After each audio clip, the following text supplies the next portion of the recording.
નમસ્કાર, હું તો બોલેશમાં હું રોનક પટેલ આપનું સ્વાગત કરું છું। પહેલા તબક્કાનું મતદાન પૂર્ણ થઈ ચૂક્યું છે। રાજ્યની 89 બેઠકો, જે આ 19 જિલ્લાની 89 બેઠકો માટે શાંતિપૂર્ણ માહોલમાં મતદાન પૂરું થયું, પરંતુ 2017ની તુલનામાં 2022માં સરેરાશ 8% મતદાન ઓછું થયું છે। મતદાન પૂર્ણ થયાની જે પ્રારંભિક આંકડા મળ્યા છે તે પ્રકારે 60.20% મતદાન થયું છે। સૌથી ઓછું મતદાન પોરબંદર જિલ્લામાં 53.84% થયું છે, જ્યારે સૌથી વધુ મતદાન નર્મદા જિલ્લામાં 73.02% થયું છે। 2017ની તુલનામાં તમામ જિલ્લાઓમાં 1 થી લઈ 10% સુધીનો મતદાનનો ઘટાડો થયો છે। આપને એ પણ જણાવી દઉં કે 2012ની તુલનાની અંદર પણ આ ઘણું ઓછું મતદાન છે, એટલે કે 2012 અને 2017 એની તુલનાની અંદર 2022માં મતદાન ઓછું થયું છે। જિલ્લાવાર જોઈએ તો ભરૂચ જિલ્લાની અંદર 2017માં 73.42% મતદાન થયું હતું, જે આ વખતે હાલ જે આંકડા મળ્યા છે તે પ્રકારે 63.8%, એટલે કે 10.34% ઓછું મતદાન થયું છે। રાજકોટ જિલ્લાની વાત કરીએ તો રાજકોટમાં 67.29% મતદાન થયું હતું, આ વખતે માત્ર 57.68%, એટલે કે 9.61% મતદાન ઓછું થયું છે। ડાંગ જિલ્લામાં 73.81% મતદાન થયું હતું, જે આ વખતે 64.84% મતદાન થયું છે। નર્મદા જિલ્લામાં 80.67% મતદાન થયું છે। અગાઉની ચૂંટણીમાં થયું હતું, આ વખતે 73.02% થયું છે। જામનગરમાં 64.70% મતદાન થયું હતું, આ વખતે 56.08% થયું છે। પોરબંદરમાં 62.23% મતદાન થયું હતું, આ વખતે 53.84% થયું છે। કચ્છમાં 64.34% મતદાન થયું હતું આ વર્ષે, એટલે કે આ ચૂંટણીમાં 55.54% થયું છે। ગીર સોમનાથમાં 69.26% મતદાન થયું હતું, આ વખતે 60.46% મતદાન થયું છે। નવસારીમાં 73.98% મતદાન થયું હતું, જે આ વખતે 66.62% થયું છે। આપ તમામ આંકડા ટેલિવિઝન સ્ક્રીન ઉપર આપ જોઈ શકતા હશો, પરંતુ આ આંકડા ચોક્કસથી ચિંતાજનક છે રાજકીય પક્ષો માટે। સુરતની વાત કરી લઈએ તો સુરતમાં 66.79% થયું હતું, જે આ વખતે 60% કરતાં પણ ઓછું થયું છે। વલસાડની અંદર 72.97% થયું હતું મતદાન, જે આ વખતે માત્ર 65%ની આસપાસ થયું છે। તાપી જિલ્લામાં ચોક્કસથી મતદાન સારું થયું છે, પરંતુ ગઈ વખતે લગભગ 80% જે મતદાન હતું તે આ વખતે ઘટીને 72%ની આસપાસ થયું છે। જૂનાગઢની અંદર 63% જેટલું મતદાન હતું, જે આ વખતે 57%ની આસપાસ થયું છે। મોરબી, જ્યાં બ્રિજ દુર્ઘટના થઈ હતી, ત્યાં 73.66% થયું હતું, આ વખતે 67.65% થયું છે। બોટાદમાં ઘણું ઓછું મતદાન છે, 62.74% થયું હતું, આ વખતે માત્ર 57.15% થયું છે। સુરેન્દ્રનગર જિલ્લામાં 66.1% હતું, જે ઘટીને 60.71% થયું છે। અમરેલીની અંદર 61.84% હતું, જે ઘટીને 67.06% થયું છે। ભાવનગરમાં 62.18% થયું હતું, જે ઘટીને 57.81% થયું છે। દેવભૂમિ દ્વારકા 59.81% હતું, લગભગ એટલું જ મતદાન દેવભૂમિ દ્વારકામાં થયું છે, 59.11% થયું છે। આ જિલ્લાવાની આપ સ્થિતિ જોઈ શકો છો। 2017ની અંદર 69.01% હતું, જે અત્યારે જે આંકડા મળ્યા છે આ પ્રાથમિક આંકડા છે, ઇલેક્શન કમિશનરે એની વેબસાઇટ ઉપર મૂક્યા છે, તે પ્રમાણે 60.20% થયું છે। કદાચ હજુ પણ 2% કદાચ એટલે વધશે કે બેલેટ, જે પોસ્ટલ બેલેટ છે એ આની અંદર એડ કરવાના બાકી હશે, કારણ કે આ તમામ આંકડા ઈવીએમના છે। પરંતુ એક વાત ચોક્કસ છે કે આ મિનિટે જોઈએ તો 8% જેટલું 8 થી 9% મતદાન ઘટ્યું છે। કદાચ 2 થી 3% વધે, હજુ પણ એડ થાય અંદર પોસ્ટલ બેલેટનું, તો પણ 5 થી 7% મતદાન ઘટશે એ સ્પષ્ટ છે। અનેક પ્રયાસો હતા, ઇલેક્શન કમિશનના પ્રયાસો હતા, મીડિયાના પ્રયાસો હતા, રાજકીય પક્ષોના પ્રયાસો હતા, છતાં પણ આ મતદાન ઘટવાનો મતલબ શું? ઘટેલું મતદાન કોને નુકસાન કરાવશે, કોને ફાયદો કરાવશે? કારણ કે ઘણીવાર ઘટેલું મતદાન કેટલાક લોકોને ફાયદો પણ કરાવતું હોય છે, કેટલાક પક્ષોને કેટલીક બેઠકો પર ફાયદો પણ કરાવતું હોય છે, એટલે જ એનું વિશ્લેષણ કરવું જરૂરી છે। તમામ પક્ષોની આપણે વાત કરી લઈશું, અને ખાસ કરીને કોંગ્રેસની પણ વાત કરી લઈએ। કોંગ્રેસમાંથી બિમલભાઈ શાહ મારી સાથે જોડાયા છે। બિમલભાઈ, અગાઉની તુલનામાં 7 થી 9%, 7 થી 8% જેટલું મતદાન ઘટ્યું છે। હજુ કદાચ ફાઇનલ આંકડા આવે, પોસ્ટલ બેલેટના આંકડા આવે તો કદાચ 2-3% વધઘટ થાય, એટલે વધી શકે, છતાં પણ 5 થી 7% તો ઘટાડો દેખાય છે। કોંગ્રેસ માટે નુકસાન કરતા કે કોંગ્રેસને ફાયદો કરાવશે?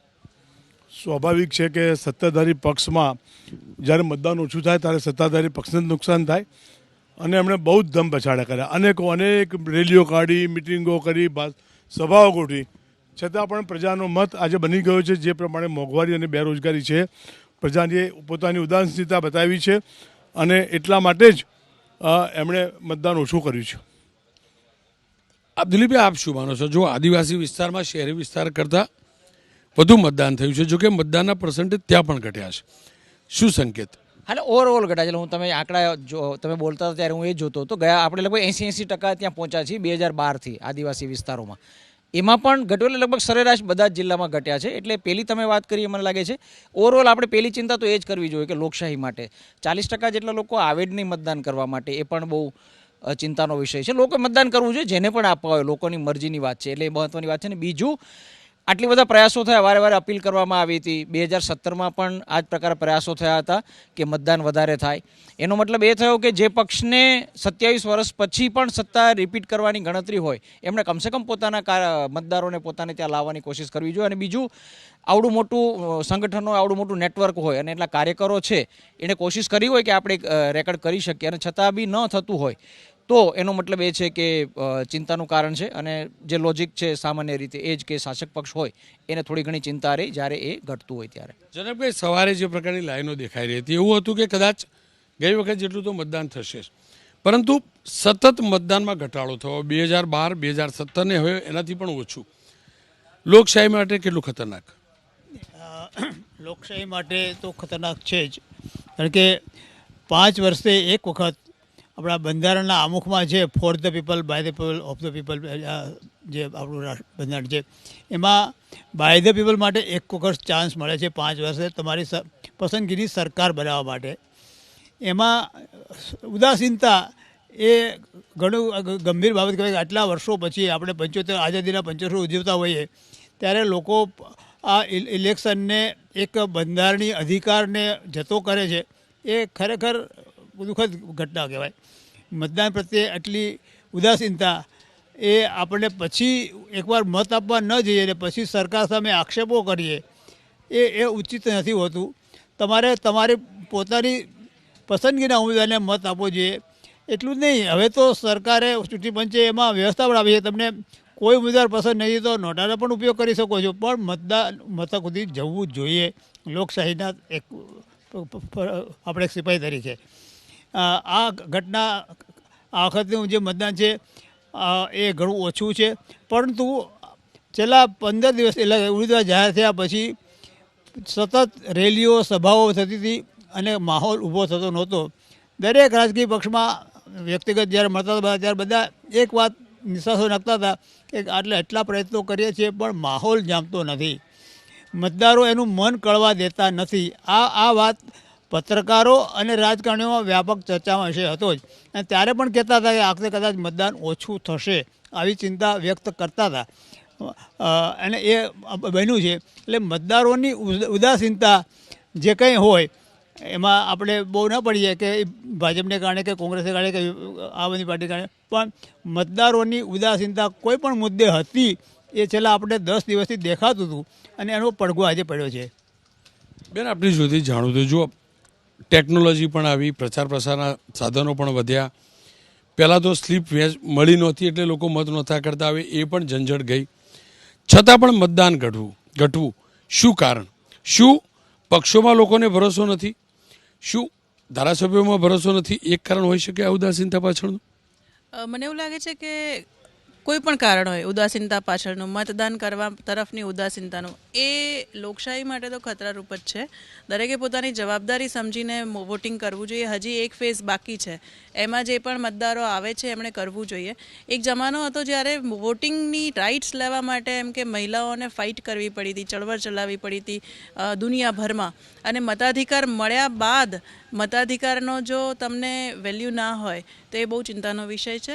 સાથે સાથે મને એવું લાગે છે કે એસેન્શિયલ સર્વિસ, ધારો કે ચૂંટણી અધિકારી જે લોકો અંદર બેસતા હોય છે એ લોકોને પોસ્ટલ બેલેટ અપાય છે, પોલીસના અધિકારીઓ જે હોય છે એમને પોસ્ટલ બેલેટની સુવિધાઓ અપાય છે, પરંતુ મને એવું લાગે છે બીજી એવી કઈ એસેન્શિયલ સર્વિસીસ છે. ધારો કે અત્યારે ચૂંટણી પંચે એવું નક્કી કર્યું કે 50% મતદાન મથકો ઉપર વિડીયોગ્રાફી કરવી, તો શું એ વિડીયોગ્રાફર એસેન્શિયલ સર્વિસીસમાં આવે? અને જો આવે તો એને પોસ્ટલ બેલેટનો મતાધિકાર મળે?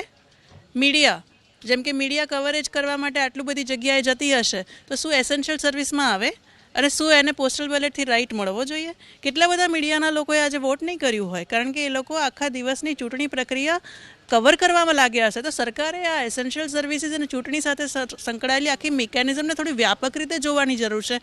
ઘણા લોકોને વોટિંગ કરવું હોય છે પણ ફરજના કારણે, ફરજ પર હાજર રહેવાની જરૂરિયાતના કારણે એ લોકો વોટિંગ કરવા નથી જઈ શકતા હોતા. તો આનો કોઈ વૈકલ્પિક વ્યવસ્થા વિચારવાની જરૂર છે. દિનેશભાઈ, આ સુરતની અંદર તો લોકો વહેલી સવારે લોચો ખાવા લાઈન લગાડતા હોય. સવારના લાગતું હતું કે લાઈનો લોચો ખાવાની મતદાન માટે પણ થઈ, પણ લોચો ક્યાં પડી ગયો? જુઓ, સુરતની અંદર 66.79% ગયા વખતે થયું હતું, 59.55%, 7.24% ઘટ્યું. લોચો ક્યાં પડ્યો? અને ત્યાં તો જબરજસ્ત ફાઇટ દેખાતી હતી. લોચો એટલે આમ ખરેખર લોચો પડ્યો કહેવાય, કારણ કે 3 પાર્ટીઓ ફોર્સ લાગ્યો. પહેલાં તો કોંગ્રેસ અને ભાજપ જ હતું, બીજું એ સિવાય હતું. આ વખતે તો આપનો એક ફોર્સ ઉમેરાયું, છતાં પણ એ થયું એટલે લોકોને જે પ્રશ્નો જે હતા, મોંઘવારી, બેરોજગારી, એ શહેરોમાં પણ બહુ વ્યાપક પ્રમાણમાં એની અસર થઈ.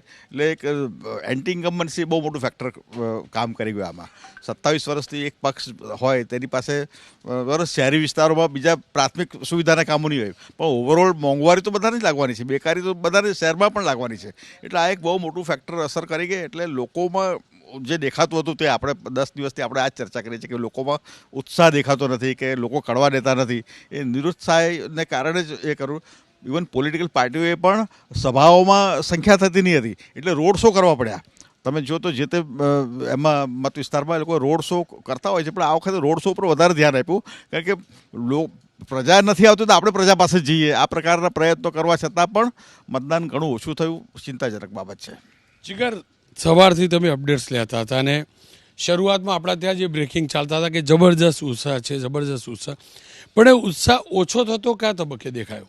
ચોક્કસ, કારણ કે સવારે જ્યારે મતદાન શરૂ થયું ત્યારથી ધીમે ધીમે એ લાગતું હતું કે મતદાન શરૂઆત જે થવી જોઈએ તે ઓપનિંગ શરૂઆત થઈ નહીં. બપોર બાદ થોડા આંકડા વધવા લાગ્યા, પણ 2012, 2017 અને 2022 એટલે આ ઘટનાક્રમ વચ્ચે 2022ના જે અત્યારના આંકડા જે સામે આવી રહ્યા છે તેમાં શહેરી જે વિસ્તાર છે તેમાં વોટ ઘટતો દેખાઈ રહ્યો છે, કારણ કે જે મતદારો હતા તેમની નિરસતા આ જે આંકડાઓ આવ્યા છે તેમાં સ્પષ્ટપણે જોઈ શકાય છે. બીજું કે 2017માં નોટામાં જેટલા વોટ પડ્યા હતા એ નોટાના વોટ અને જે ઉમેદવારો જીત્યા હતા તેની જો સરખામણી કરવામાં આવે તો નોટામાં વોટ પડ્યા હતા અને જે ઉમેદવારની જીતની સરસાઈ હતી તે ઉમેદવારની જીતની સરસાઈ કરતાં નોટામાં જે વોટ પડ્યા હતા તે વધુ હતા. એટલે આ સંજોગોમાં જો જે મતદાન ઘટ્યું છે તો તેમાં નોટાનો એક મહત્વપૂર્ણ ભાગ હોઈ શકે, ઉપરાંત નિરસતા અથવા તો ક્યાંક નિરાશા, આ બંને પાસાઓના કારણે જે શહેરી વર્ગ છે, જે ગ્રામીણ વિસ્તારમાં આપણે જોયું કે સવારથી જ શરૂઆતથી જ્યારથી ટ્રેન્ડ શરૂ થયો ત્યારથી ગ્રામીણ વિસ્તારમાં મતદાનની ટકાવારી વધુ હતી, લાંબી કતારો પણ જોવા મળી. એ દ્રશ્યો પણ દક્ષિણ ગુજરાતથી સામે આવ્યા. પણ જેમ જેમ સમય પસાર થયો તેમ તેમ એ આંકડામાં ઘટાડો આપણને જ્યારે એકચ્યુઅલ આંકડા આવ્યા ત્યારે દેખાઈ રહ્યું છે. એટલે આમાં ક્યાંક નિરાશા છે અથવા તો ક્યાંક નિરસતા છે, બંને પાસાઓ આપ જે આંકડાઓ સામે આવી રહ્યા છે તેમાં જોઈ શકાય. રાજલ, આપ સુરેન્દ્રનગર હતા અને સવારથી તમારા અહેવાલો જોતા હતા તો લાઈનો તો લાંબી દેખાતી હતી. એવું નહોતું ને કે જ્યાં લાંબી લાઈનો હોય ત્યાં જ તમે પહોંચતા હતા? ના, બિલકુલ નહીં. બપોરનો જે સમય હતો ત્યારે નિરસતા સૌથી વધારે જોવા મળી હતી. જો કે ગત વર્ષની સરખામણીમાં આ વખતે જે સુરેન્દ્રનગર છે ત્યાં આગળ 5% જેટલું ઓછું મતદાન થયું છે. પરંતુ જ્યારથી આ ચૂંટણી જાહેર થઈ છે ત્યારથી જ બધા એક જ વાત અમે લોકો કર્યા છે કે આ વખતની ચૂંટણી ખૂબ જ નીરસ લાગી રહી છે અને એ નીરસતા હવે મતદારોમાં ક્યાંક ને ક્યાંક ઉતરી હોય તેવું લાગી રહ્યું છે. કારણ કે મોટી સંખ્યામાં જ્યારે વહેલી સવારથી આવતા ત્યારે એવું લાગતું હતું કે બમ્પર વોટિંગ થશે, પરંતુ બપોર થતાં જે સૌરાષ્ટ્રનો જે મિજાજ છે કે બપોર થતાં પછી લોકો આરામ કરે ત્યારે તે લોકો નહોતા આવતા. અને આ જ વસ્તુ આ વખતની ચૂંટણીમાં ખાસ કરીને જોવા મળી રહી હતી. અને સુરેન્દ્રનગરમાં હું વઢવાણ અને લીંબડી બંને બેઠકમાં ગઈ હતી. જોકે મહિલાઓએ આ વખતે ખૂબ જ સારા પ્રમાણમાં વોટિંગ કર્યું છે, એટલે એ સારી બાબત છે, પરંતુ નિરસતા અને ઉદાસીનતા ચોક્કસ છે. દિનેશભાઈ, સુરતની બેઠકોની વાત કરીએ તો જુઓ, સુરતની એક ગ્રાફિક્સ તમે જોજો, લીંબાય જોજો, ઉધના જોજો, મજુરા જોજો, આ વરાછા રોડ સૌથી રોચક જંગ અહીંયા દેખાતો હતો. સૌથી રોચક, માત્ર 55.63%. તમે પણ જાણો છો તમામ હીરાના કારખાના બંધ રહ્યા છે. વરાછા રોડ પર મોટાભાગના હીરાના કારખાના બંધ રહ્યા છે. હવે જુઓ કરંજમાં પણ ત્રિપાંખીયો જંગ છે. 49%, માત્ર 49%. હજી બીજી બેઠક હજી આપણે જોઈશું તો લિંબાયતમાં ટેક્સટાઇલ વર્કરે મોટાભાગના માત્ર 51% મતદાન છે અહીંયા. હવે બીજી બેઠક જોઈ લઈએ આપણે સુરતની ઉધના બેઠક, પાટીદારોવાળી બેઠક, મનુભાઈ પટેલને એટલે જ ઉતારેલા 55.69%. ત્રણેય અલગ અલગ જ્ઞાતિના વતી પણ લોકો વોટ કરવા જતો પણ વધુ હોય. જો હર્ષ સંઘવીના કાર્યક્રમો આપણે જોતા હતા ને તો એમાં હજારો લોકો દેખાતા હતા, માત્ર 55% મતદાન. અને હર્ષ સંઘવીની લોકપ્રિયતા ઉપર ક્યારે કોઈ સવાલ ન ઉઠી શકે. આપ પણ જાણો છો, હું પણ જાણું છું, આખું ગુજરાત જાણે. કતારગામ, વિનુભાઈ તો રાજ્ય સરકારના મંત્રી હતા અને ગોપાલ ઇટાલિયા પ્રદેશ અધ્યક્ષ આમ આદમી પાર્ટીના, અને એમનો કાર્યકર્તા કેટલો એક્ટિવ છે તમે પણ જાણો છો. હવે આ બધી બેઠકોની આપણે વાત કરીએ તો નેતા તો સક્રિય અહીંયા દેખાતા હતા. વરાછાની અંદર અલ્પેશ કથેરિયા જુઓ, વરાછાની અંદર માફ કરજો કુમારભાઈ જુઓ, તમામ સક્રિય, છતાં પણ આ સ્થિતિ કેમ? એટલે જે મતદાન ખરેખર ઓછું છે. તમે મજૂરામાં હર્ષ સંઘવીના મત વિસ્તારમાં પણ જુઓ તો 54-55% એ બહુ ઓછું કહેવાય, કારણ કે એ તો બહુ એલર્ટ છે. ત્યાં આગળ કંઈ ઝૂંપડપટ્ટીને આ પ્રકારનું નથી, ભણેલા ગણેલા વેપારી વર્ગ છે, એટલે ઉત્સાહ ને એવું ત્યાં વધારે હોવું જોઈએ. ઇવન લિંબાયતમાં પણ તમે જુઓ તો સંગીતા પાટીલનો મત વિસ્તાર છે, ત્યાં પણ 54-55% જેવું જ મતદાન છે. વરાછામાં પણ આપણે જોઈએ કે કરંજમાં જોઈએ કે કતારગામમાં જોઈએ તો આ બધે ઠેકાણે મતદાનની ટકાવારી નથી. મતલબ કે લોકોએ ભાઈ બધા સરખા છે એમ. આ એક અત્યારે તો એ બહાર આવે કે ભાઈ ભાજપ હોય, કોંગ્રેસ હોય, કે આ બધા સરખા છે, જવા દો, આપણે કંઈ મત આપવાનું કામ નથી. એટલે એક નિરાશા વ્યાપક પ્રમાણમાં વર્તાય એટલે મતદારોમાં. બેન જો આ વિઝ્યુઅલ જુઓ, એક વરરાજા, આ જો આ દુલ્હન, આ લગ્નવાળું પરિવાર. આજે લગ્નના બહુ બધા મુહૂર્ત હતા, કદાચ એ તો કારણ નથી. 2017માં પણ આ જ સિઝન હતી, લગ્નની સિઝન જ હતી, એટલે લગ્નની સિઝન તો મને કારણ નથી લાગતું. અને બહુ મોટી સંખ્યામાં લોકોએ લગ્નના સમયમાં પણ ફેરફાર કરીને સવારના હોય તો સાંજના કર્યા છે. ઇવન વરરાજા કે નવવધુ હોય એના પરિવારના લોકો પણ આપણે ઘણી જગ્યાએ જોવા મળ્યા કે લોકો જાય છે. એટલે આ સિઝનમાં જ, લગ્નસરાની સિઝનમાં જ ગઈ વખતે પણ ચૂંટણી હતી અને છતાં 69% વોટિંગ હતું. એટલે મને એવું લાગે છે કે બીજું એક બહુ મોટું કારણ એ હોઈ શકે કે કોવિડ પછી લોકોમાં છે ને કોમ્પ્લિસન્સી આવી ગઈ છે, ક્યાંય બહાર કારણ વગર જવું ગમતું નથી અને ઘરમાં જ રહેવાનો એક સ્વભાવ બની ગયો હોય કે કોણ આમાં માથાકૂટોમાં પડે. પણ ભાઈ આ માથાકૂટો કોઈ બીજાની નથી, આપણી પોતાની છે અને આપણા પોતાના ભવિષ્ય માટે છે. કોવિડ પછી જો કોર્પોરેશનની ચૂંટણીમાં તો મતદાન જબરજસ્ત થયેલું, એટલે આમાં એ નથી દેખાયું, આ ટર્ન આઉટ નથી દેખાયો, એટલે બહુ ચિંતાનો વિષય છે. કોર્પોરેશનમાં પણ કંઈ 70% જેટલું વોટિંગ નહોતું, એટલે એમાં પણ 65ની આજુબાજુ જ હતું અને એ આંકડા સુધી પહોંચાય એવું અત્યારે દેખાય છે. 64-65% સુધી બેલેટ સાથે કદાચ પહોંચી પણ જવાય, પરંતુ છતાં 5-7% જેટલું ડાઉન છે voting, which is very crucial percentage, જેને કહેવાય કે સ્વિંગ વોટર્સને કારણે એ 5-7% જો આવ્યા હોત તો જીતનારી પાર્ટી મજબૂતાઈથી જીતી જાત. પણ હવે એવું થશે કે પાતળા માર્જિનથી અથવા તો ક્યાંક નવા જેને કહેવાય સરપ્રાઇઝીસ પણ આવી શકે. દિલીપભાઈ, આ જો બધા નેતાઓની રેલીઓ હોતી હતી, એમ મોડી હોતી હતી, પણ ભીડ તો એકઠી કરતા હતા. નાના નુક્કડ સભાઓની અંદર ભીડ દેખાતી હતી, સોસાયટીઓની મિટિંગમાં ભીડ દેખાતી હતી. ક્યાંક ભીડને મેનેજ કરવામાં બધી એનર્જી વેડફાઈ ગઈ, કાર્યકર્તા થાકી ગયો અને એ જ સોસાયટીમાંથી લોકોને પ્રોત્સાહિત કરી બૂથ સુધી મોકલવામાં નિષ્ફળ ગયો, એવું હોઈ શકે કારણ? પોસિબલ. બીજો ભીડનું મેનેજમેન્ટનું એટલે એનું એક શાસ્ત્ર છે, એટલે તમે જે કરી લો પણ થોડું ઘણું જો ઉત્સાહ હોય તો સ્વયંભૂ આવે, થોડાક તો આવે. કારણ કે તમે આગ્રહ કરીને લઈ જાઓ તો 10 ને કહો તો 8 આવે, અને ઉત્સાહ હોય તો તમે 10 ને કહો તો એ બીજા 2 ને લઈને 12 આવે. એટલે એ જે ફરક છે 8 અને 12નો, એ પણ આમાં દેખાયો છે. બીજું, હમણાં જે નોટાનો ઉલ્લેખ થયો, મને લાગે છે એ પણ અગત્યનો છે. નોટાનો જે ઉલ્લેખ થયો, ગયા વખતે જેણે આપ્યા હશે નોટા, મેં થયું કાલે હું નોટામાં આપું છું, મને તો આમ બી કંઈ ફરક નથી પડતો. એ આમે ફરક પાડવાનો તો માગતો જુદી વસ્તુ છે, પણ એ કદાચ એવું વિચારતો હશે કે મારા નોટાના 2-3%, 4%, 5% સુધી મત ગયા છે તો એને કારણે ફેર પડે. તો હવે નોટા માટે બી નથી જવું, એ એક હશે. અને બીજું એક અલગ પ્રકારની કોમ્પ્લેસન્સી કે હવે કંઈ ફરક નથી પડતો અને 27 વર્ષના શાસન પછી આટલો બધો આપણો મજબૂત પક્ષ છે તો આપણે જવાની જરૂર નથી એમ માનીને એનો મતદાર ના આવ્યો. એ રીતે કોંગ્રેસ વારે હારે છે 27 વર્ષથી, તો આપણે તો દર વખતે મત જઈને આપીએ છીએ તો પણ હારે છે, તો પણ જવા દો ને. આ વખતે ત્રીજો પક્ષ આવ્યો છે તો આપણે શા માટે આવું? એટલે મને લાગે છે વિવિધ કારણો હોય, કોઈ એક કારણ ઉપર આપણે નક્કી કરીએ એવું પણ નથી, એકથી વધારે કારણ હોઈ શકે, પણ સરવાળે એને કારણે પરિણામોમાં તો અસર થવાની, ખાસ કરીને નાના માર્જિનવાળી બેઠકોમાં. ઓલરેડી ગયા વખતે પણ એટલી બેઠકો હતી નાના માર્જિનવાળી, આ વખતે, અને એમાં આમાં પછી આપણે ધારેલું કશું પણ નહીં થાય, કારણ કે આંકડાની જ રમત થઈ જશે ને થોડા મતો માટે પણ હારજીત થશે. એટલા માટે આ આખું ચિંતાનું કારણ છે. જનકભાઈ, આપ શું માનો છો? જો ત્રીજો પક્ષ આવ્યો, તો ખરેખર ઉત્સાહ વધવો જોઈએ. કાર્યકર્તાઓ નવા ઊભા થયા, નવા નેતાઓ ઊભા થયા. હલ્લો પણ ત્રીજા પક્ષનો જબરજસ્ત હતો, પ્રચાર પ્રસાર પણ જબરજસ્ત હતો. શું કારણ ત્રીજા પક્ષની એન્ટ્રી પછી પણ વધારો ન થયો અને ઘટાડો થયો? જો ત્રીજા પક્ષની એન્ટ્રી બરાબર છે, એનું તમે બહાર વાતાવરણ જોઈ શકો છો, પણ એની પાસે સંગઠન નહોતું. એની પાસે ટોળું હતું, સંગઠન નહોતું. સંગઠન ભાજપ અને કોંગ્રેસ પાસે હતું. પણ હું માનું છું કે દરેક વખતે કાર્યકર્તાઓ હોય છે એ મતદારોને મતદાર મથક સુધી લઈ જવા માટેની જવાબદારી સંભાળતા હોય છે. આ વખતે કાર્યકર્તાની ઉદાસીનતા હોઈ શકે કે જે મતદારોને ઘરમાંથી બહાર કાઢીને મતદાર સુધી લઈ જઈ શક્યા હોય, અને એને કારણે કાર્યકર્તાની ઉદાસીનતાનો પણ એક પડઘો પડ્યો હોય આમાં, કે જે મતદારોને લઈ ના શક્યા બધ સુધી. બરાબર. મતદાન ઉપર ચર્ચા કરી રહ્યો હતો અને લગભગ 7-8% મતદાન ઓછું દેખાય છે. કદાચ હજુ વધે બેલેટ પેપરનું કાઉન્ટિંગ થાય, અંદર એડ કરવામાં આવે તો પણ 5-7% તો ઓછું દેખાય છે. શું કારણ? એક વાત તો એવું કહી શકાય કે જે એક્ઝેક્ટ ફિગર તો તમે કહ્યું એ પ્રમાણે રોનકભાઈ કે થોડીક આવવાની બાકી છે, પરંતુ એવું ચોક્કસપણે કહી શકાય કે વિરોધ પક્ષ સબળ ન હોવાને કારણે આજે તમે આ વખતે પહેલી ચૂંટણી એવી હશે કે જે સંપૂર્ણ ફિલ્ડની અંદર ભારતીય જનતા પાર્ટીના કાર્યકર્તાઓને જોવા મળ્યા.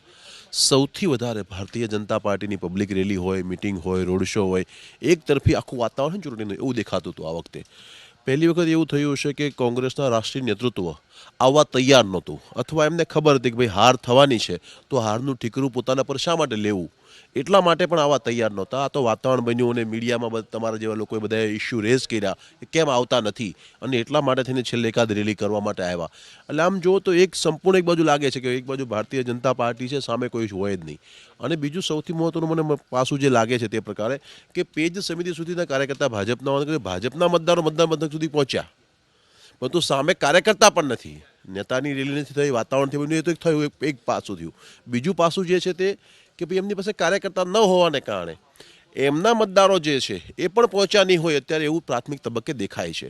કારણ કે ભારતીય જનતા પાર્ટીનું જે સંગઠન જે છે એ પેજ સમિતિ સુધી હોવાને કારણે અમારા મતદારો જે છે એને મતદાન મથક સુધી લાવવામાં અમે સફળ થયા છીએ. અમે વાતાવરણ બનાવવામાં પણ સફળ થયા છીએ, અમારા કાર્યક્રમો થકી પણ અમે સફળ થયા છીએ. પરંતુ સામે વિરોધ પક્ષની દ્રષ્ટિએ મને એવું લાગે છે કે કોઈને કોઈ જગ્યા પર એવું અત્યારે દેખાય છે, છતાં એક્ઝેક્ટ આંકડા આવશે એટલે એના પછી વધારે સ્પષ્ટતા ખ્યાલમાં આવશે કે મતદાનની ટકાવારી કેટલી છે ને ગયા વર્ષના સંદર્ભમાં કેટલું ઓછું છે.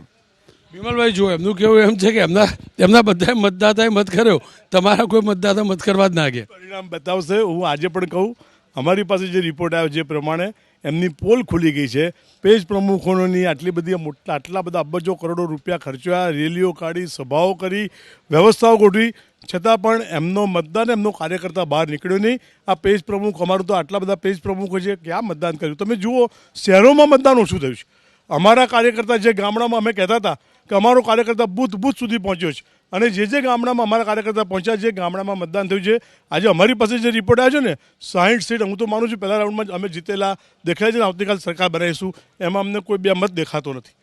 કારણ કે એટલા માટે કે તમે જુઓ કે એમણે ચૂંટણી કમિશનરને હું તો વિનંતી કરવાનો હતો કે ભાઈ તમે આજનો ખર્ચો તમે જુઓ, રેલી જુઓ, તમે સભાઓમાં જુઓ, અબજો રૂપિયા, કરોડો રૂપિયા, કોઈ ચૂંટણી પંચ હિસાબ માગવાવાળું છે જ નહીં. આટલી બધી જાહેરાતો રોજ જુઓ, પણ તેમ છતાં બી એ બધું જ ઉપરવટ થઈને માની લો કે અમારી પાસે બધા પેજ પ્રમુખ છે, રોજ છાપામાં બધા વડીલોના ફોટા આવે કે ભાઈ અમે પ્રદેશ પ્રમુખ છે, હોમ મિનિસ્ટર છે, બધા બતાવે કે અમારા પેજ પ્રમુખ છે, અમે લોકો પેજ પ્રમુખ બન્યા છે. આ વોટિંગ કોણ કરી શક્યું? કારણ કે શહેરમાં ઉદાસીનતા એટલા માટે છે કે એમણે જે પ્રમાણે મોંઘવારી પર કંટ્રોલ નથી કરી શક્યા, જે પ્રમાણે બેરોજગારી છે, અને જે ઇસ્યુઝ છોકરાઓ બધા નવયુવાનો, તમે જુઓ, આ આપની પણ વાત તમે કરો છો કે દરેક જગ્યાએ આપણને એમ લાગતું કે આપ શહેરોમાં છે, ખુલ્લું પડી ગયું, ક્યાં મતદાન કરી શક્યા? કશું જ નથી. અને એટલા માટે જ કહું છું કે કોંગ્રેસનું પાયાનું કામ છે. કોંગ્રેસનો બેઝિક 37% મત હતો. આજે અમને ખબર હતી કે અમારું મતદાન ઓછું થાય છે, ત્યાં અમે બૂથ મેનેજમેન્ટ કરીને મતદાન કરાવ્યું છે. અને આજે હું વિશ્વાસ સાથે કહું છું કે શહેરો કરતાં ગામડામાં, જ્યાં શહેરોમાં અમારું પકડ પ્રમાણમાં ઓછી હતી, ગામડામાં પકડ વધારે છે, ત્યાં તમને ચોક્કસ દેખાય છે કે અમારું મતદાન વધારે થયું છે. નુકસાન કોને? નુકસાન તો આમ આદમી પાર્ટી છે ને એ બેધારી તલવાર છે, એટલે ઘસરકા તો બે બાજુ માર્યા હોય. હવે મતદાન ઓછું થવાને કારણે નુકસાન સીટ ઉપર આધારિત છે. કોઈ એક જનરલ ન કહીએ કે કઈ સીટ પર કઈ સ્થિતિ છે એના પર નુકસાનનો અંદાજ રહે છે. જે સ્થિતિમાં જ્યાં ભાજપ અને કોંગ્રેસ ઓછા માર્જિનથી જીતતા હોય એને નુકસાન થાય છે. આપના હિસાબથી નુકસાન કોને ગયું છે? મેં શરૂઆતમાં ઉલ્લેખ કર્યો શાસક પક્ષને થોડી મુશ્કેલી થવાનો શક્યતા છે. 27 વર્ષના શાસન પછી જેટલી જે મહેનત દેખાતી હતી એ પક્ષની એ પ્રમાણે તો પછી વોટિંગમાં થવું જોઈએ. પણ ભરતભાઈના લોજિકને તમે નકારી ન શકો સંપૂર્ણપણે, કારણ કે જો વિપક્ષની બી નિષ્ક્રિયતા હોય તો એના કાર્યક્રમો પણ નિષ્ક્રિય હોઈ શકે. એનો હવે દર વખતે એમાં આપ્યા છતાં એટલે મેં બંને લોજિક આપ્યા હતા.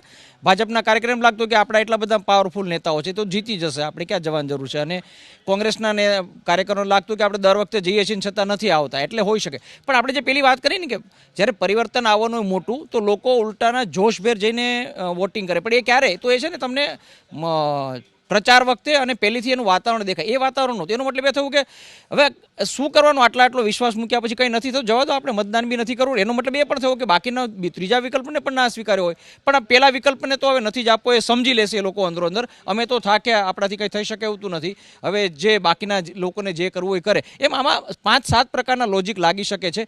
અસર થશે એ ચોક્કસ છે. કયું લોજિક ચાલ્યું હશે એ મને લાગે છે ઉમેદવારોની બોડી લેંગ્વેજ ઉપરથી ખબર પડશે. આપણે ગમે કહીએ એ ઉમેદવારોને ખબર પડી ગઈ હોય, એ બોડી લેંગ્વેજના આપણને જેમ જેમ અહેવાલ મળે એમ આપણે વધારે સારી રીતે કહી શકીશું. બેન, આપના હિસાબથી કોને નુકસાન? મને એવું લાગે છે કે જે વોટ શેર ઘટશે એના કારણે પર્સન્ટેજ વોટ શેર બની શકે કે ભાજપનો ઓછો થશે. જે 2017ની ચૂંટણીમાં જેટલો આવેલો એના કરતાં પર્સન્ટેજ વોટ શેર ઓછો થશે. પણ તો સીટની દ્રષ્ટિએ જોવા જઈએ તો નુકસાન ભાજપને નહીં થાય, કારણ કે એના બે સામેની બાજુ છે ને 2 ભાગ પડવાના એ ચોખ્ખું દેખાય છે.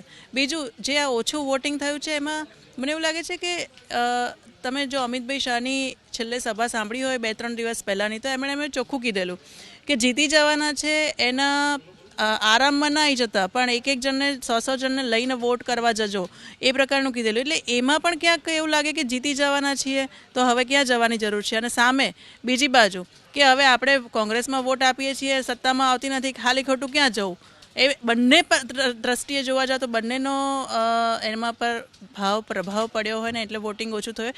વોટ શેરની દ્રષ્ટિએ ભાજપનો ઓછો થશે, કોંગ્રેસનો પણ ઓછો થશે, પણ સીટની દ્રષ્ટિએ ભાજપને નુકસાન નથી દેખાતું. દિનેશભાઈ, આપનું શું આકલન? આમ જોવા જઈએ તો ભાજપનું પેજ પ્રમુખને આજે આટલો મોટો જે પેલો હતો વર્ષો ઘણા વખતથી પાછળ લાગેલા હતા, તો એનું અસર થોડી ઓછી વર્તાય. ક્યાં તો પછી એમ કહો કે પેજ પ્રમુખ હતા ને એ હતી, એ વ્યવસ્થા હતી સંગઠનની, તો આટલું પણ મતદાન થયું. જો પેજ પ્રમુખ નહીં હતું તો આટલું પણ નહીં થતું, એ રીતે પણ આપણે કહી શકીએ. બીજું જે છે તે અરવિંદ કેજરીવાલ દાવો કરે કે 92 સીટ અમે લાવશું, આપણે ઈસુદાન ગઢવી કે અમે 51 સીટ લાવશું. પણ તમે જોવા જાવ તો ઓવરઓલ આખા 182 સીટમાં એ લોકોનો હલ્લા ગલ્લા શોર બકોર ખાલી 10-12 સીટ ઉપર જ દેખાતો હતો. તમને સુરતની કતારગામ છે કે આ વરાછા છે કે ચૈતર વસાવા છે કે આ પ્રકારની જે અમુક સીટો છે તેની પર જ દેખાતું હતું. જમીની જે સંગઠન ઉપર લડાતો હોય છે ચૂંટણી, સંગઠનને જ કાર્યકર્તાઓને તમારું બેઝ હોય તો એ જ તમને મતદાન મથક સુધી મતદારોને લાવતા હોય છે. એ લોકો પાસે જમીની કંઈ નહીં હતા, લોકોના લગતા પ્રશ્નો ખાલી એ લોકો ટચ કરતા હતા કે ભાઈ આરોગ્ય છે કે શિક્ષણ છે, આ બધી વાતો કરતા હતા. પણ વાતો ખાલી લોકો સાંભળીને બેસી રહે, પણ મતદાન મથક સુધી લાવવા માટેની જે ફોજ જોઈએ, કાર્યકર્તાઓને ફોર્સ જોઈએ, એ ફોર્સ આમ આદમી પાર્ટી પાસે નહીં હતો. કોંગ્રેસ પાસે તો એના કમિટેડ વોટર્સ છે, એની પાસે પણ જમીની કાર્યકર્તાઓ નથી કે જે જમીન પર કામ કરીને મતદાન મથક ચૂંટણીના દિવસે જે કામ કરે એ ફોજ નથી, કમિટેડ વોટર્સ છે ખાલી, બસ ખાલી. એટલે જે કંઈ છે તો દેખાય છે તે પણ જે ભાજપનું જ દેખાય છે, જે મતદાન છે તે. ખેર, બેઠક ટુ બેઠક થશે અને સ્વાભાવિક રીતે જ એ ઉમેદવારોને ઊંઘ પણ નહીં આવે, કારણ કે તમામ ઉમેદવારો જે પોતાના પોલિંગ એજન્ટ હતા તેના ઉપરથી આખી લિસ્ટ લઈ અને હિસાબ કિતાબમાં લાગી જશે, એ પણ હકીકત છે. પરંતુ સૌથી મોટો સવાલ એ છે અને એ હકીકત છે કે 40% લોકો મતદાનથી અળગા રહ્યા છે. એના કારણે લોકશાહીને નુકસાન થયું છે, તેના કારણે આપણા ગુજરાતને નુકસાન થયું છે. અને આશા રાખીએ કે બીજા તબક્કામાં આ નુકસાન ન થાય. અને એટલે જ વિરામ બાદ વાત કરીશું એવું શું ભૂલો હતી જેના કારણે મતદાન ઘટ્યું અને એવું શું કરી શકાય જેના કારણે મતદાન વધે. એની સાથે પક્ષોના કાર્યકર્તાઓની નાલાયકીને ઉજાગર કરીશ, કારણ કે ગુપ્ત મતદાનને તમાશો બનાવી રહ્યા છે આ નેતાઓ અને કાર્યકર્તાઓ. કદાચ એ જ કારણ છે કે આ નેતાઓની વાતોમાં અને નેતાઓ માટે લાઈન લગાવતા મારો ગુજરાતનો મતદાતા દૂર રહે છે. મતદાનનું મહાપર્વ પાર્ટ 1 ચોક્કસથી મતદાન ઓછું થયું છે, પરંતુ આપણામાં કહેવત છે જાગ્યા ત્યાંથી સવાર. હજુ પણ 93 બેઠક એટલે કે 50% કરતાં પણ વધુ બેઠકો માટે મતદાન થવાનું બાકી છે. ત્યારે લોકશાહીના પર્વને, આપણી લોકશાહીને વધુ મજબૂત બને તે માટેનો પ્રયાસ કરવો જોઈએ અને પોસ્ટમોર્ટમ કરવું જોઈએ કે મતદાન ઓછું કેમ થાય છે. તો ગુજરાતના નાગરિક તરીકે મારો અંગત મત એ છે કે આ નેતાઓના બોલબચ્ચન, નેતાઓની દાદાગીરી, નેતાઓની જોહુકમી, નેતાઓનો વાણી વિલાસ, નેતાઓનું વર્તન આ તમામ માટે જવાબદાર છે. મારો ગુજરાતનો નાગરિક લાઈન લગાવવા તૈયાર છે, પણ જો નેતાઓ નફટાઈ કરવાના હોય તો તેમના માટે કેમ લાઈન લગાડે? હું આજનું ઉદાહરણ બતાવી દઉં. આજે નાનું બાળક પણ જાણે છે કે મતદાન ગુપ્ત હોવું જોઈએ. કોને મત આપ્યો એ કોઈને પૂછવાનો અધિકાર નથી ને કોઈને જાહેર કરવાનો અધિકાર નથી. પરંતુ સુરતના એ દ્રશ્યો જોજો, ફેસબુકનું પેજ જોજો. સુરત મહાનગરપાલિકાના નગર પ્રાથમિક શિક્ષણ સમિતિનો હસમુખ પટેલ નામનો પૂર્વ અધ્યક્ષ, જે શિક્ષણ સમિતિનો અધ્યક્ષ હતો, એ વિડીયો બનાવે છે. આખો વિડીયો બનાવી બીજેપીના ઉમેદવારને મત આપે છે. એ આખું શૂટિંગ કરે છે. શૂટિંગ કર્યા બાદ ફેસબુક ઉપર અપલોડ કરે છે. અને જ્યારે એબીપી અસ્મિતાના એન્કરે પૂછ્યું એટલે એમ કહ્યું કે હા, મને પણ હતું કે કદાચ કોઈએ કરામત ના કરી હોય, પણ એને કહ્યું હા મેં બનાવ્યું હતું, મારો મત છે ને, મારે કોને આપવો? એટલે અમે પૂછ્યું ભાઈ તારે જેને આપવો એને આપ, પણ મૂક્યો કેમ વિડીયો? તો કંઈક તમને ના ગમતું હોય તો હું દૂર કરી દઈશ. બસ આ જ તકલીફ છે કે આ નેતાઓથી જનતા દૂર થાય છે. એટલું જ નહીં, અનેક નેતાઓએ ધમકીઓ પણ આપી છે. તમે શું માનો છો? આ નેતાઓનું વાણી વર્તન કેટલું જવાબદાર આપણા જાગૃત નાગરિકોને એમનાથી દૂર કરવા માટે? કદાચ આ ઇલેક્શનમાં જ સૌથી વધારે દેખાયો પેલો કે તાંટિયા તોડાવી નાખીશ, પેલો કે જોઈ લઈશું, કોઈ કહે કે ભાઈ, એટલે આ પ્રકારની જે ધમકીઓ આપવામાં આવી કાર્યકર્તાઓને, વિરોધીઓને, આ પ્રકારનું એક સ્તર બતાવે છે. એટલે ગુજરાતમાં પહેલાં આ પ્રકારની વાતો નહીં થતી હતી. આ તમને બિહારમાં, યુપીમાં બધી આ પ્રકારની વાતો થતી હતી. ગુજરાતની અંદર આ પ્રકારની ધમકીઓ અપાય કે ભાઈ નહીં આપશે તો હું જોઈ લઈશું ને તોડી લઈશું ને તાંટિયા તોડી નાખીશું, તાંટિયા દોડાઈને થકવી નાખીશું. આ બધી આ પ્રકારની વાતો એક બહુ એટલે શોભતી નથી. એટલે આથી ઘણા જે મતદારો છે એની પર એક માથી અસર પડતી હોય છે કે ભાઈ આ જ પ્રકારનું રાજકારણ હોય તો સારું નહીં કહેવાય. એટલે પબ્લિકમાં તો તમારે સારી રીતે વર્તવું પડે, સારા તમારા વચન સારા હોવા જોઈએ, તમારું બોલવાનું સારા શબ્દો હોવા જોઈએ કે જેને તમે આકર્ષી શકો. આ ધમકીવાળું જે છે એ બહુ વિપરીત અસર કરે. બેન, આપ શું માનો છો? મતદાન ઓછું થવા પાછળ નેતાઓનું વાણી અને વર્તન કેટલું જવાબદાર? અલગ અલગ પોલિટિકલ પાર્ટીઝમાંથી જેને ટિકિટો ના મળી હોય એવા ઘણા બધા લોકોએ અપક્ષમાં ઉમેદવારી કરી હતી. જે લોકો પોતે સક્ષમ હોય, થોડા વગદાર હોય, અથવા તો જેને કહેવાય કે તમે ધાક ધમકી આપી શકે એ પ્રકારની જેને કહેવાય એની પહોંચ હોય, એવા લોકોએ અપક્ષમાં ઉમેદવારી ઘણી જગ્યાએ નોંધાવી છે. અને ત્યાં ખુલ્લી ધમકીઓ આપણે મીડિયાના માધ્યમથી જોયેલી છે. એટલે આ પણ એક હોય કે આપણે ક્યાં આમાં જવું એટલે લોકો ન જતા હોય. બીજું 5-6 ગામોએ આખા ગામોએ બહિષ્કાર કર્યો. આખા ગામોએ 5-6 જગ્યાએ એક પણ વોટ આપ્યો નહીં. એટલે એ પણ એક સમસ્યા છે કે પોલિટિકલ પાર્ટીઓએ સમજવું પડશે કે એમને શું જોઈએ છે. તો બીજા ચરણમાં આવા કોઈ બીજા ગામો આઈબીના ધ્યાનમાં આવ્યા હોય અને પોલિટિકલ પાર્ટીના ધ્યાનમાં આવ્યા કે જે લોકો બહિષ્કાર કરવા તૈયાર છે, તો ત્યાં જઈને હજી આ 3 દિવસમાં સમજાવટ કરી શકાય કે ભાઈ વચ્ચેનો રસ્તો કાઢો પણ વોટિંગ કરવા આવો, પછી આપણે સમસ્યાઓ જોઈ લઈશું. દિલીપભાઈ, આ સવાલ ન ઉઠાવવો જોઈએ પણ મને ઉઠાવવો એટલે જરૂરી લાગે છે કે એક ઉમેદવાર દાંતાનો પહેલા દિવસે એમનો વિડીયો આવ્યો, દારૂ કે અમે જીતીશું, હું જીતીશ તો દારૂ ટોપલો લઈને વેચવાની છૂટ અપાવડાવીશ. સાથે વિડીયો એમના કાર્યકર્તાનો આવ્યો કે કાલે આવજો, આધાર કાર્ડ લઈને આવજો, ચૂંટણી કાર્ડ લઈને આવજો, રૂપિયા આપશે. પછી ફરીથી રૂપિયા વેચતો વિડીયો આવ્યો. ઇલેક્શન કમિશનરનો નિયમ છે કે તમામ સભાઓનું રેકોર્ડિંગ થાય, તો સ્વાભાવિક એ મિનિટે જ ખબર પડવી જોઈએ. પણ ત્વરિત એક્ટ નહીં કરવું એ કેટલું જવાબદાર? એ બહુ મોટું જવાબદાર છે. તમે પહેલા સેશનનો અંત કર્યો અને તમે જે ઇન્ટ્રો બાંધ્યો અંત વખતે કે આપણે બીજા સેશનમાં શું વાત કરવી છે, એ જ વખતે મારા મનમાં એ થયું. કારણ કે હું ક્યારનો વિચારતો હતો કે આ કોઈક રીતે બોલવું જોઈએ. મારા સબકોન્શિયસ માઇન્ડમાં આ જ હતું. આ વખતે ચૂંટણી પંચ જેવી કોઈ ચીજ અસ્તિત્વમાં હોય એવું ગુજરાતમાં કોઈને લાગ્યું નથી. અસ્તિત્વ જ નથી એ પ્રકારનું એક આખું વાતાવરણ ઊભું થયું છે. અને મને તો એવું લાગે છે કે તમે નવી પેઢીમાં આપણે સર્વે કરો, સિરિયસલી હું કહું છું, નવી પેઢીમાં જે 20-22 વર્ષના લોકો છે એનો તમે સર્વે કરો કે ચૂંટણી પંચ હોય ખરું, તો એ કહેશે કે ના, ચૂંટણી પંચ જેવું કાંઈ હોય નહીં, સરકાર જેમ બધા કામ કરે એમ ચૂંટણી પણ યોજાઈ ગઈ અને ચૂંટણી યોજાઈ ગઈ છે. આ હદે આપણે નીચે ગયા છે. શાસક પક્ષ હોય તો ઠીક છે, સત્તામાં હોય એટલે એનો પક્ષ, એનો ઉમેદવાર હોય એ બેફામ વર્તન કરે. તમે જે દાખલા આપ્યા એ સિવાયના પણ દાખલા છે. મારું નામ લેજો, પોલીસવાળા તમને રોકશે નહીં, એ પ્રકારના, જેને પાછું પ્રમોશન આપવાની વાત થઈ છે એ ઉમેદવારને કે તમને પ્રમોશન આપીશું, તમે જીતાડી દો, એવા હોય એ બી માનીએ. વિપક્ષ બી માનીએ, વિપક્ષ બી જૂનો છે અને એના ઉમેદવારો પણ જીતવાના છે, તો એ બી માનીએ કે થોડી ઘણી દાદાગીરી. તો અપક્ષ, ગુજરાતમાં એવી સ્થિતિ છે અપક્ષ કે જેનું કોઈ નથી, એ ગોળી મારી દેવાની ધમકીઓ આપે છે. બીજા પક્ષ એવો છે કે એની સામે કોઈ ઊભા રહેવા માટે તૈયાર નથી. ત્રીજો એમ કહે છે કે તમે, હું બધું તમારે કરાવી દઈશ, તમે ચિંતા ન કરો. એટલે આજે પતન થયું છે. આ ચૂંટણી પંચની તદ્દન ગેરહાજરી, આચારસંહિતાનું કોઈ પૂછનારું નહીં, ફરિયાદ કરો તો કોઈ ધ્યાનમાં ન લે, અને તમે કહું જાતો સુવો મોટો કરવાની જરૂર હતી. સુવો મોટો બી કંઈક ખરો બી ખરો ને આપી પણ દે. કેવું અજબ લોજગી આપ્યું કે તો જાહેર ધમકી છે, કોઈ એક વ્યક્તિને ધમકી નથી આપી. એટલે આ સમગ્ર રીતે જે હાનિ થઈ છે એક બંધારણીય સંસ્થાની, એને કારણે લોકો લાગે કે આવામાં મારે ક્યાં જવું. અને પેલી વાણી વિલાસ તો ખરો જ, આ સિવાયનો એકબીજા વિશે કંઈ પણ બોલવાનું. અને એક નેતા બીજા વિશે કંઈક બોલે તો હરીફ છાવણીમાં ખુશીનો માહોલ છવાય છે કે આ હા હા હા એક શબ્દ આવી ગયો, હવે આપણે રમી લઈશું. આ હદનો નીચે રાજકારણ, એ પણ ગુજરાતમાં. આ બધા બહુ અગત્યના છે. સારું કર્યું તમે આ સેશન લીધો, આ પૂછો, કારણ કે આજે આપણે વાતનો મતદાન ટકાવારી કરવાની હતી, પણ ઓવરઓલ આ કારણ પણ છે. બાકીના બધા તો ખરા કાર્યકરો નિષ્ક્રિય હશે, અસંતોષ હશે, પણ એ તો તમારો આંતરિક પ્રશ્ન છે. એમાં નાગરિકોને તમે વચ્ચે શા માટે સંડોવો છો? આજે એક વાતાવરણ ઊભું થયું છે.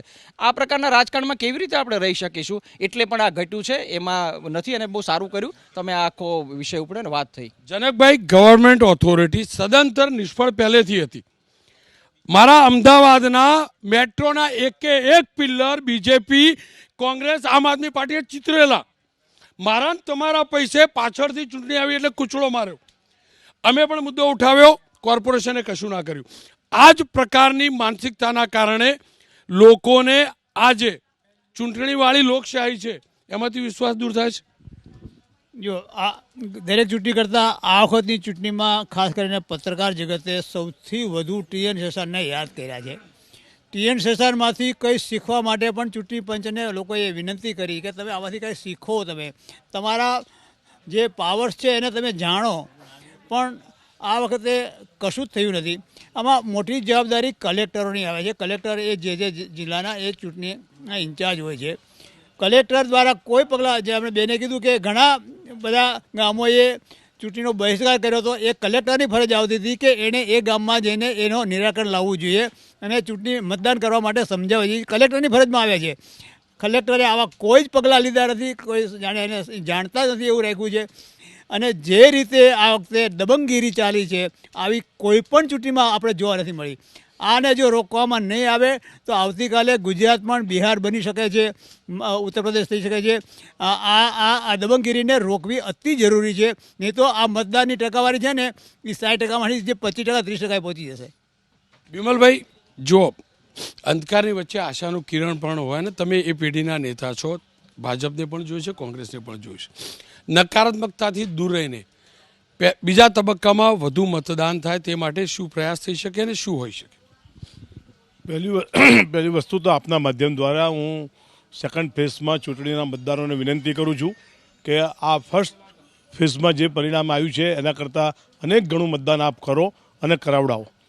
સાથે સાથે આ જે હમણાં ચર્ચા થઈ તે પ્રમાણે જે સ્થિતિનું નિર્માણ થયું, દાદાગીરી જે પ્રમાણે થઈ છે, તમે જુઓ કે કેટલા બુટલેગરોને પાસામાંથી મુક્ત કર્યા છે.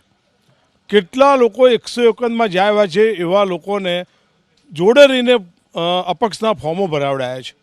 તમે એકે એક એરિયાનું વિશ્લેષણ, હું તો ચૂંટણી કમિશનરને પણ કહું છું કે તમારે તપાસ કરવા જેવી છે, જેની પર અનેક પ્રકારના ગુના છે. જેઓ આજે પણ દારૂ જુગારનો ધંધો કરે છે એવાને પરાણે ત્યાં અપક્ષ તરીકે ફોર્મ ભરાવડાય છે.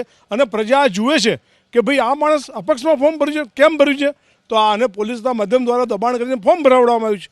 પછી બિચારા ગભરાઈને વોટિંગ કરતા નથી. આજુબાજુના વિસ્તારમાં ધાક ધમકીઓ જે પ્રમાણે કરી રહ્યા છે. પણ હું માનું છું કે તેમ છતાં પણ આ ગુજરાતની પ્રજાની અંદર જે જાગૃતતા છે ભલે આજે કદાચ આપણે કહીએ, મેં તમને કીધું તે પ્રમાણે કે કદાચ ભારતીય જનતા પાર્ટીની પોલ ખીલી ગઈ અને એમના પેજ પ્રમુખને બધી વાતો ખુલ્લી પડી ગઈ અને મતદાન ઓછું કરી શક્યા. અમે તો અમારી રીતે પ્રયત્નપૂર્વક જે અમારા મતદારો અત્યાર સુધીમાં અમે પ્રયત્ન કરતા હતા, નહોતા નીકળતા, એને મતદાન કરાવવાનો પ્રયત્ન કર્યો અને આજે મતદાન થયું છે. હજુ પણ અમે બધાને જ વિનંતી કરીએ છીએ, તમારે મત જેને આપવો એને આપજો, પણ મતદાન કરો. એ આપણા બધાની નૈતિક ફરજ છે અને હું આજે પણ આપના માધ્યમ દ્વારા આપે જે આ ઇસ્યુ લીધો છે તેમને હું અભિનંદન આપું છું. કારણ કે જે પ્રમાણે દાદાગીરીઓ થઈ છે, જે પ્રમાણે તમે કીધું એ પ્રમાણે ફોટો પાડીને બતાવવામાં આવ્યું છે કે હું આને જ મત આપી રહ્યો છું, આ બધા જ ઇસ્યુ આમ એક રીતે લોકશાહી પ્રક્રિયાની અંદર આપણને નુકસાન કરતા છે. બિલકુલ 100 મીટરની રેન્જની અંદર મોબાઈલ એલાઉ નહીં એવી વાર્તા કરવામાં આવે.